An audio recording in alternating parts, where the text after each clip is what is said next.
আবার স্বাগত ২১ বিজনেস সঙ্গে আছি আব্দুর রহমান রণ। রেমিটেন্সের জোয়ার অব্যাহত রয়েছে। চলতি মাসে প্রথম ৮ দিনে প্রবাসীরা দেশে পাঠিয়েছেন প্রায় $1 বিলিয়ন। বাংলাদেশ ব্যাংক জানায় জুনের প্রথম ৮ দিনে দেশে রেমিটেন্স এসেছে ৯৭,৯০,৯০,০০০ মার্কিন ডলার।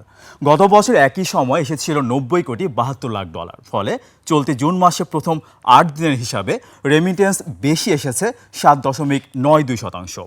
কেন্দ্রীয় ব্যাংকের পরিসংখ্যান অনুযায়ী চলতি অর্থ বছরের ১ জুলাই থেকে গত ৮ জুন পর্যন্ত দেশে মোট $৩৩.৭৪ বিলিয়ন। অন্যদিকে আগের অর্থবছর একই সময় রেমিটেন্সের পরিমাণ ছিল $২৮.৪১ বিলিয়ন। এ হিসাবে চলতি অর্থবছর এখন পর্যন্ত রেমিটেন্স বেড়েছে ১৮.৭৩%।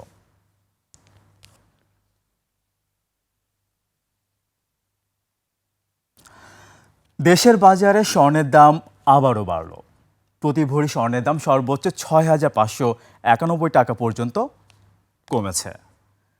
নতুন দর অনুযায়ী সবচেয়ে ভালো মানের অর্থাৎ ২২ ক্যারেটের প্রতি ভরি স্বর্ণের দাম ২,২২,৭৮২ নির্ধারণ করা হয়েছে। এছাড়া ২১ ক্যারেটের প্রতি ভরি স্বর্ণের দাম ২,১২,৬৩৫ টাকা, ১৮ ক্যারেটের প্রতি ভরি ১,৮২,২৫০ টাকা এবং সনাতন পদ্ধতির প্রতি ভরি স্বর্ণের দাম ১,৪৮,৪২৪ টাকা দাঁড়িয়েছে। স্বর্ণের দামের সঙ্গে কমানো হয়েছে রূপার দামও। ২২ ক্যারেটের প্রতি ভরি রূপার দাম ৪,৮৯৯ টাকা। এছাড়া ২১ ক্যারেটের রূপার ভরি ৪,৬৬৬ টাকা।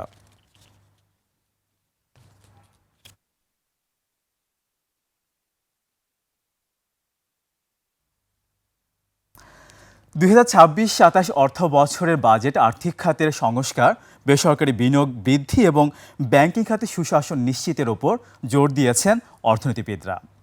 উন্নয়ন সমন্বয়ের এক প্রাক বাজেট সেমিনারে তারা বলেন, খেলাপি ঋণ আদায় ও আস্থার সংকট কাটিয়ে উঠতে না পারলে অর্থনীতির গতি ফেরানো কঠিন হবে। বিস্তারিত জানাচ্ছেন সুমাইয়া খান। রাজধানীতে বেসরকারি গবেষণা সংস্থা উন্নয়নের সমন্বয়ে বাজেট ২০২৬-২৭ ও বাংলাদেশের আর্থিক খাত নতুন সরকারের কাছে প্রত্যাশা শীর্ষক প্রাক বাজেট সেমিনার। অর্থনীতিবিদরা বলেন, দীর্ঘস্থায়ী উচ্চ মূল্যস্ফীতি, বেসরকারি বিনিয়োগে স্থবিরতা, ঋণ প্রবাহের দুর্বলতা এবং ব্যাংকিং খাতে সুশাসনের সংকট দেশের অর্থনীতির জন্য বড় চ্যালেঞ্জ হয়ে দাঁড়িয়েছে। তাই কর্মসংস্থান সৃষ্টি ও উদ্যোক্তাদের আস্থা ফিরিয়ে এনে বেসরকারি বিনিয়োগে গতি আনার তাগিদ দেওয়া হয়। ১৪-১৫% যদি সুদের হার হয় তাহলে এই রেটে বড় করে আমাদের ব্যবসায়িক মহল তারা কিন্তু আমার কাছে মনে হয় না যে জিডিপি প্রবৃদ্ধিতে তারা খুব বেশি মাত্রায় কন্ট্রিবিউট করতে পারবেন।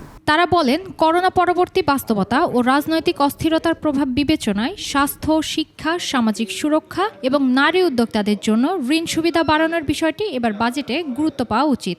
শিক্ষাকে আসলে সাহায্য করার জন্য বিভিন্ন ধরনের লোন থাকে।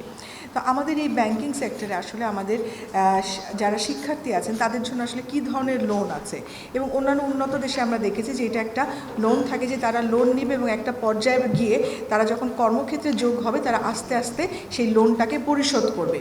অর্থনীতিবিদ অধ্যাপক ডক্টর মুস্তাফিজুর রহমান বলেন, রাজনৈতিক স্থিতিশীলতা এবং খেলাপি ঋণ কমানো ছাড়া ব্যাংকিং খাতে সংকট নিরসন সম্ভব নয়।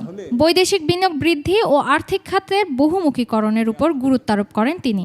ব্যাংকিং খাতের যে সমস্যা সৃষ্টি হয়েছে এটা কেবলমাত্র ব্যাংকিং খাতে ইন্টারভেনশন দিয়ে আমরা এটাকে সমাধান করতে পারবো না। এটা সামষ্টিক অর্থনৈতিক যে ব্যবস্থাপনা, এটাকে যতক্ষণ পর্যন্ত আমরা উন্নত করতে না পারছি ততক্ষণ পর্যন্ত আমরা ব্যাংকিং সেক্টরেও আমরা ভালো কিছু আশা করতে পারবো না।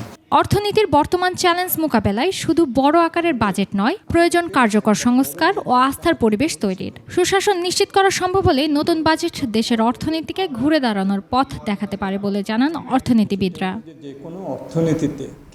সুমাইয়া খান, ২১ টেলিভিশন, ঢাকা। বাংলাদেশ জামায়াতে ইসলামী আগামী ২০২৬-২৭ অর্থ বছরের জন্য ৮,৩৯,৫০৫ কোটি টাকার একটি বিকল্প বা প্রস্তাবিত জাতীয় বাজেট পেশ করেছে। এতে সর্বোচ্চ গুরুত্ব দেওয়া হয়েছে জনপ্রশাসন, অভ্যন্তরীণ ও বৈদেশিক ঋণের সুদ পরিশোধ এবং শিক্ষা ও প্রযুক্তি খাতে। মঙ্গলবার সংবাদ সম্মেলনে বাজেট প্রস্তাবনা উপস্থাপন করেন জামায়াতের নির্বাহী পরিষদের সদস্য ও ঢাকা 12 আসনের সংসদ সদস্য সাইফুল ইসলাম খান মিলন।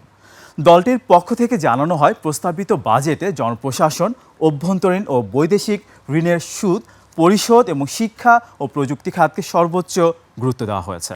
সংবাদ সম্মেলনে বলা হয়, দেশের সামগ্রিক অর্থনৈতিক কাঠামো ও ভবিষ্যৎ উন্নয়ন পরিকল্পনাকে সামনে রেখে এ ছায়া বাজেট প্রণয়ন করা হয়েছে।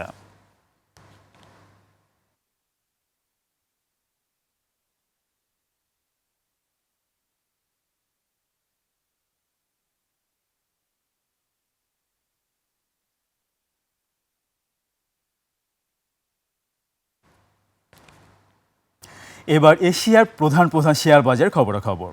সূচকের নিম্নমুখী প্রবণতা দেখা যাচ্ছে এশিয়ার বেশিরভাগ পুঁজিবাজারে। জাপানের শেয়ার বাজার নিকি সূচক 1343 পয়েন্ট কমে দাঁড়িয়েছে 64,072 পয়েন্টে। কমেছে হংকংয়ের শেয়ার বাজার হ্যাংসেংয়ের সূচক 266 পয়েন্ট কমে অবস্থান করছে 24,299 পয়েন্টে। কমেছে সিঙ্গাপুরের এসটিআই সূচক, এটি 58 পয়েন্ট কমে অবস্থান করছে 4,964 পয়েন্টে। চীনের শেয়ার বাজার সাংহাই কম্পোজিট ইন্ডেক্স অবস্থান করছে 3,981 পয়েন্টে, যা আগের দিনের চেয়ে 28 পয়েন্ট কম। তবে বোম্বের সেন্সেক্স 30 ইন্ডেক্সকে দেখা যাচ্ছে ঊর্ধ্বমুখী প্রবণতায়। সেন্সেক্স সূচক 527 পয়েন্ট বেড়ে অবস্থান করছে 74,445 পয়েন্টে। কমেছে থাইল্যান্ডের থাই স্টক এক্সচেঞ্জ সূচক, এটি 10 পয়েন্ট কমে অবস্থান করছে 1,573 পয়েন্টে।